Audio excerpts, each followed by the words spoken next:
Bonjour tout le monde, j'espère que vous allez bien. Donc aujourd'hui, je vais vous expliquer, parce que c'est une question qui revient souvent en fait, comment on fait pour trouver des accords quand on fait une compo. Comment on peut composer une suite d'accords par exemple. La meilleure cheval. Alors, il n'y a pas de PDF aujourd'hui parce que c'est plus un truc, un concept. C'est des questions qui reviennent souvent en fait, simplement.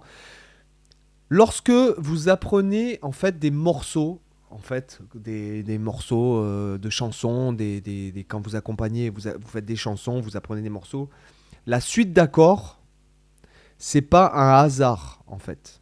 Voilà. La suite d'accords, ce n'est pas un hasard. Si jamais cette suite d'accords-là fait un tube, c'est que c'est des suites d'accords qui sont utilisées dans des milliers, des millions peut-être de morceaux. D'accord. Tout se passe au niveau des degrés. Voilà, quels sont les accords qui vont bien ensemble, etc., etc. Donc la première des choses déjà, c'est d'apprendre l'harmonisation de la gamme majeure et de repérer où sont les degrés majeurs consécutifs et mineurs consécutifs. Qu'est-ce que je veux dire par là? C'est que quand je vous parle d'harmonisation de gamme majeure, j'ai un Do majeur sur le premier degré, Ré mineur le deuxième degré, donc le deuxième degré est mineur, troisième degré mineur. Donc là on a deux degrés mineurs consécutifs et ça va être hyper important. Parce que ça aide à repérer, en tout cas ça aide à bien débuter pour repérer les tonalités dans les morceaux. Après, Fa majeur, j'aurai un accord, j'aurai le quatrième degré, Fa majeur, le cinquième degré, Sol majeur. Donc là, dans les 5 premiers degrés, d'accord, vous avez le premier degré qui est majeur. Logique, Do majeur, premier degré, Do majeur, voilà.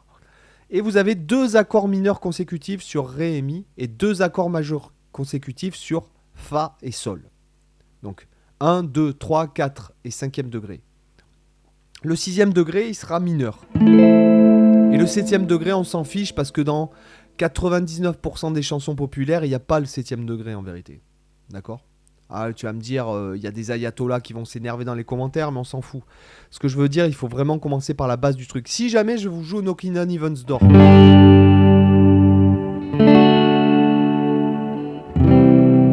Ok? En fait, ce que vous remarquez, c'est qu'il y a Sol majeur, Ré majeur et Do majeur. Et si jamais je fais la même chose mais en accord barré comme j'ai fait, j'ai un accord majeur, un accord majeur ici. Ah! Et là, j'ai deux accords majeurs consécutifs ici, l'un à côté de l'autre. Alors dans certains autres cas, on peut ne pas... ça peut être différent dans certains cas, mais dans 90% des cas, c'est comme ça. Et là, qu'est-ce que vous remarquez? Ah ben tiens, il y a deux accords majeurs consécutifs, donc c'est probablement le quatrième et le cinquième degré. Donc le premier degré, c'est Sol. Ce qui est logique, bon, dans le cas de Kevin, je vous ai vraiment donné un exemple facile pour que vous compreniez. Premier degré, cinquième degré et quatrième degré. Donc du coup, je suis en Sol majeur. Voilà. Et du coup, ce que je veux vous dire, c'est que par exemple, si vous voulez écrire une chanson, vous pourriez déjà commencer par faire un truc en vous disant, bah tiens, je vais m'inspirer de Knockin' on Heaven's Door. C'est ce que font tous les songwriters. Les songwriters, les gars qui écrivent les chansons, ils réinventent pas la roue. Hein. Ça fait 500 ans, c'est depuis Bach qu'on utilise les mêmes progressions d'accords, les mecs. Si ça fait des tubes, c'est que c'est pas un hasard. Les rares personnes, même dans le jazz, c'est hyper conditionné, quoi. Voilà, d'accord. Dans le jazz, pour avoir un peu des trucs qui sortent des sentiers battus, il faut avoir un Coltrane, il faut avoir un Wayne Shorter. Et par exemple, alors ceux qui font carrément des accords qui n'existent pas, avec des progressions d'accords qui n'existent nulle part ailleurs, c'est par exemple Alan Holdsworth. D'accord. Vous allez dire que je parle beaucoup de ce gars-là, mais voilà, par exemple, Alan Holdsworth, déjà, il utilise des accords que seul lui utilise pratiquement. Et même pas certains claviers, et avec des progressions d'accords que seul lui utilise et personne d'autre en fait. Hein. Carrément, là, c'est carrément... voilà. Donc, ce que je veux dire, c'est que si jamais vous connaissez l'harmonisation de la gamme majeure, vous êtes capable, grâce aux chansons que vous connaissez déjà, de trouver en fait les tonalités. C'est primordial. C'est obligatoire. On ne peut pas faire autrement. Voilà. Et donc, ces gars-là, après, tu te dis, bah tiens, je vais faire une chanson en sol. Est-ce que ta chanteuse, tu vois, tu commences à trouver un truc. Tu peux essayer des accords, d'enchaîner des accords qui appartiennent à la tonalité de sol majeur, par exemple. Tu vois? Par exemple, sol majeur, la mineur, si mineur, do majeur, ré majeur. majeur et mi mineur. Et là, tu pourrais te dire, bah tiens, je vais essayer. Le troisième degré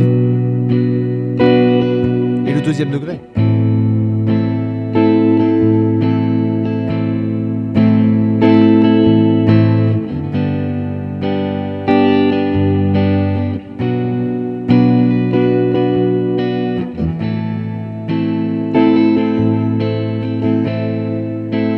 Est-ce que je pourrais pas rajouter par exemple un Do quelque part?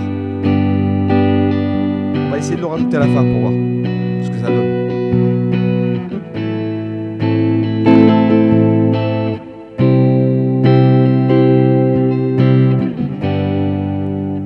Do ou Ré par exemple, à la fin.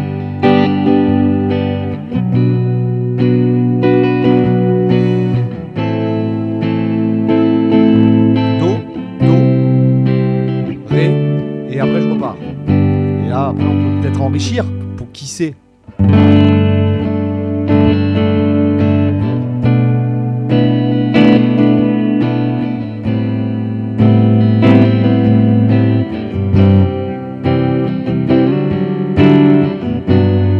Voilà, par exemple.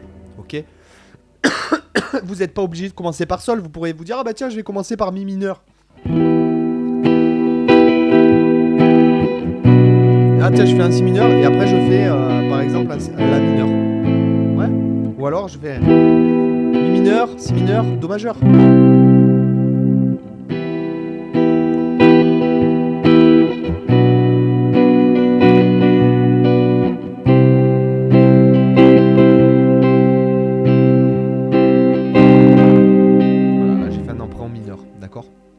Voilà.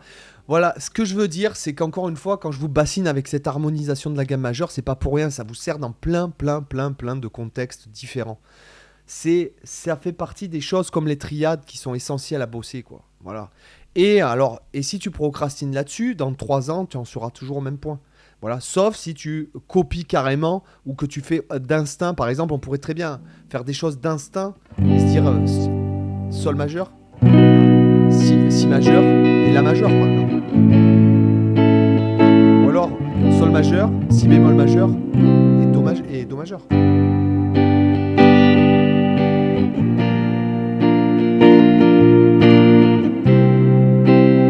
Pourquoi pas Fa majeur derrière? Ça sonne pas terrible. D'accord? On pourrait faire Sol majeur, Mi majeur et Ré majeur. Par exemple, je sais pas. Après, si vous trouvez des mélodies là-dessus. Mais ce que je veux dire, c'est que si jamais vous connaissez les degrés, que vous arrivez à chaque fois que vous apprenez un morceau à identifier les degrés. Ah, mais oui, en fait, c'est 1, 6, 4, 5. 1, alors 1, 5, 6, 4. Ah ouais, ok. 1, 3, 2, 5. 1, 3, 4, 5. 1, 3, 2, 4, 5, par exemple. Peu importe. 1, 6, 2, 5. 1, 6, 4, 5. 6, 5, 6, 3, 2... par exemple, peu importe. Et après, vous entendez, en fait, dès que vous entendez une chanson, ah ben oui, d'accord, il fait ça. Ah oui, ok, il fait ça. Et puis après, tu te rends compte, en fait, que t'as pas 150 000 progressions d'accords qui sonnent, en fait. Et que depuis Bach, parce que Bach, finalement, les œuvres de Bach, c'est que des ornementations par rapport à des suites d'accords. D'accord ? Et en fait, ce qui faisait un tube chez Bach il y a 500 ans, c'est un tube aujourd'hui. Les progressions d'accords, elles sont les mêmes de chez Jean-Sébastien Bach que chez Justin Timberlake, par exemple. Voilà, que dans toutes les chansons. Après, bien sûr, il y a des trucs qui sortent des sentiers battus, il y a des trucs qui sont un peu plus élaborés ou moins élaborés, mais dans la majorité des cas, on retombe sur les mêmes trucs. Et en tout cas, ça peut vous aider à composer. J'espère que cette petite vidéo vous aura aidé, et je vous dis à demain pour une autre vidéo. Bye bye, ciao.